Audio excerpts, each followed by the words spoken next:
क्या आप महीने भर में पैसा कमा लेते हो लेकिन फिर भी महीने के एंड में पैसा ख़त्म हो जाता है? अगर हाँ तो ये वीडियो आपके लिए बहुत इम्पोर्टेंट है, क्योंकि आज से हम शुरू कर रहे हैं फिनेंस की वो जर्नी जो आपकी सोच और फ्यूचर दोनों बदल सकती है। सबसे पहले सवाल, फिनेंस होता क्या है? ज़्यादा लोग सोचते हैं फिनेंस का मतलब सिर्फ ज़्यादा पैसा कमाना होता है, लेकिन ये अधूरा सच है। फिनेंस का मतलब होता है आप जो पैसा कमाते हो उसके सही प्लान बनाना। अगर आप कम कमा रहे हैं फिर भी सही तरीके से पैसा मैनेज कर लेते हो तो फाइनली स्ट्रॉन्ग हो सकते हो। कम पैसा कमाकर भी अगर आप उसे सही तरह से संभाल लेते हो तो आर्थिक रूप से मजबूत बन सकते हैं।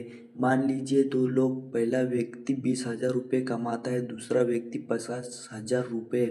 पहला व्यक्ति हर महीने थोड़ा पैसा बचा लेता है लेकिन दूसरा व्यक्ति सारा पैसा खर्च कर देता है।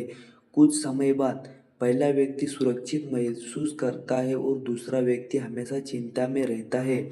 इसलिए याद रखिए, पैसा कमाना नहीं, पैसा संभालना सबसे ज़रूरी है। लोग पैसे में असफल क्यों हो जाते हैं? अधिकतर लोग पैसे में इसलिए असफल होते हैं क्योंकि उनके पास बजट नहीं होता है, बजट की आदत नहीं होती है और निवेश की सही जानकारी नहीं होती है। सबसे बड़ी वजह है फिनेंस की नॉलेज की कमी।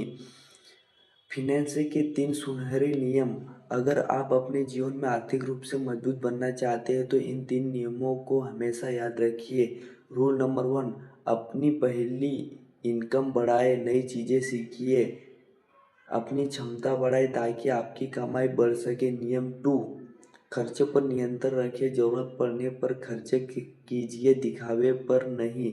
नियम 3, निवेश करना सीखें, जो पैसा बचता है उसे सही जगह लगाइए ताकि वह पैसा और पैसा बना सके। आज से क्या शुरू करें? आज से आप 3 छोटे काम जरूर शुरू करें। पहला, अपनी मासिक कमाई लिखिए। दूसरा, सारे खर्चे लिखिए। तीसरा, कम से कम 10% पैसा बचाने की आदत डालिए। कमाई छोटी हो या बड़ी, आदत आज से शुरू होनी चाहिए। प्रेरणा और सच्चाई, याद रखिए, पैसा मेहनत से कमाया जाता है लेकिन समझदारी से ही टिकता है। अगर आप पैसों को समझना नहीं सीखेंगे तो कल पूरी ज़िंदगी पैसों के लिए काम करते रहोगे। अगर आप अपनी आर्थिक ज़िंदगी को बेहतर बनाना चाहते हो तो इस चैनल को सब्सक्राइब करें, वीडियो को लाइक करें और कमेंट में लिखें, मैं फिनेंस सीखना चाहता हूँ। अगला वीडियो में हम सीखेंगे बजट कैसे बनाएं आसान तरीके से। तब तक के लिए समझदारी से पैसा बनाइए। जय हिंद, वंदे मातरम।